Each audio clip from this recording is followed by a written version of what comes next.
Betul. Tapi terima kasih Pak. Setidaknya sedikit banyak saya bisa sharing. Sebenarnya saya bukan apa-apa Pak Bu, tapi saya coba berbagi. Ini bagaimana awalnya kok bisa saya dari internal itu kan nggak harusnya jadi kerja di besar yang besar nian. Oke. Awalnya itu saya lulus ya, bekerja di Indikra Pak yang dengan di luar negeri. Saya mulai aja banyak orang luar dan di Indonesia. Itu 3 tahun. Lagi itu 7 perusahaan itu besar Pak, satu provider. Nah, tapi ternyata di sana saya tidak menemukan sebenarnya diri saya sendiri karena mayoritas keluarga saya itu adalah petani. Nah, kenapa saya berpikir ulang, orang tua saya itu sering mengeluh Pak, Bu. Setiap panen itu kalau hargaan mereka bilang nggak balik modal. Padahal dana yang dikeluarkan udah sekian kok bisa nggak balik modal. Padahal mereka tuh kerja udah lebih-lebih dari pegawai kantor. Pergi jam 6:30, pulang sampai jam 5:30 lagi gitu kan. Nah, dari keresahan ini saya berpikir juga bahwa negara kita ini kan kaya gitu kan. Sumber daya alamnya melimpah ya Mas ya. Terutama di Rejang Lebong Pak, saya akui. Kita tendang ubi kayu itu aja bisa satu bisa jadi 10 gitu kan ibaratnya. Kenapa kok kita masih dalam taraf kemiskinan? Dan saya berpikir tentang food estate waktu itu Mas. Karena saya juga belajar dari teman-teman di luar negeri itu malah petani yang paling kaya. Kalau bisa bertani, jadi petani di luar negeri itu malah orang kaya yang punya tanah dan bisa bertani. Nah, di Indonesia malah stigmanya petani itu miskin ya Pak ya. Sering kita bilang karena mereka lebih ke tenaga. Tapi saya berpikir sekarang ini kan udah diiringi dengan teknologi. Nah, saya sebagai yang muda gitu kan, kenapa kok petani itu identiknya dengan orang-orang tua gitu kan? Nah, di sini menjadi PR bagi saya. Kenapa kita yang muda, yang walaupun udah kuliah keluar, kenapa kita nggak bawa ilmu kita? Apa yang bisa kita lakukan? Karena cita-cita saya itu hanya simpel saja Mas sebenarnya. Bermanfaat jadi bagi masyarakat gitu aja sih. Nggak pengen jadi ini, jadi itu yang bagaimana. Makanya saya bilang sama Pak Husni, kok Pak Husni nggak malu sih datang ke rumah saya cuma seorang petani. Sedangkan mahasiswa beliau itu sudah jadi pejabat di mana-mana. Bahkan ya sudah tahu sendiri ya Mas ya seperti apa.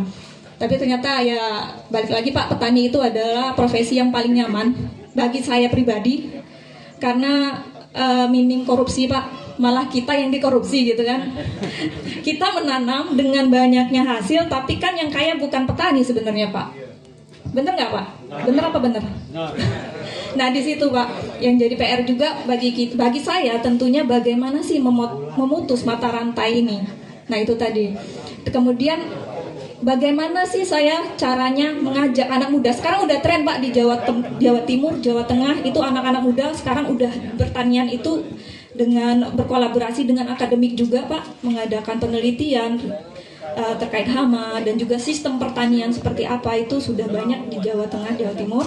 Dan kita di Rejang Lebong itu sebenarnya harus lebih menang banyak Pak. Karena geografis di Rejang Lebong ini kayaknya lebih bagus dari yang lainnya, lebih subur gitu.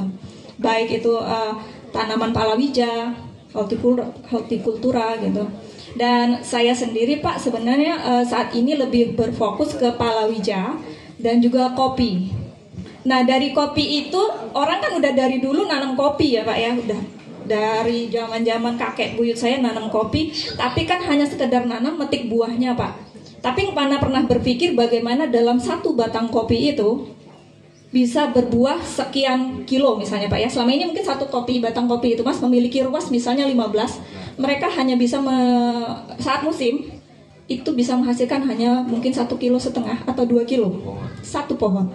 Nah sekarang dengan sistem yang kita miliki, tentunya ilmu ya Mas ya, kita tularkan ke petani-petani bagaimana menghasilkan satu batang kopi itu bisa menjadi sampai 5-10 kilo.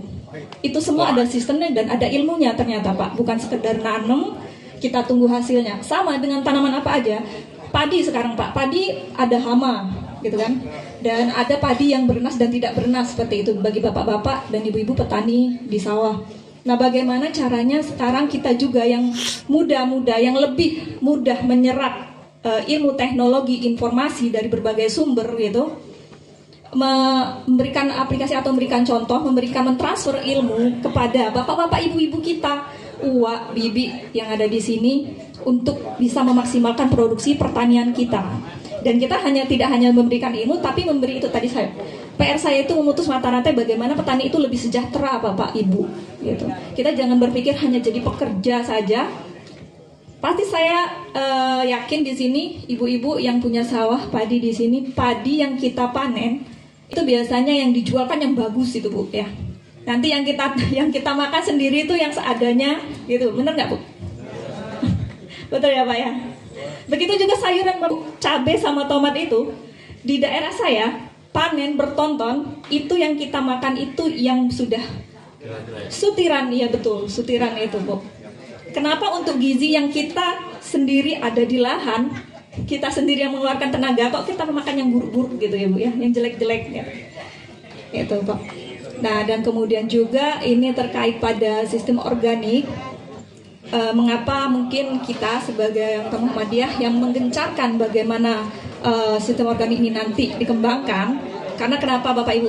Sumbernya itu ada di samping kita, ada di dekat kita semua, Bapak Ibu. Cuma saja kita tidak punya ilmu, kita tidak punya cara untuk memanfaatkannya. Nah, inilah nanti yang juga jadi PR kita bersama di sana. Saya pikir itu aja sih, Pak ya. Baik, makasih ya Mbak Elin ya.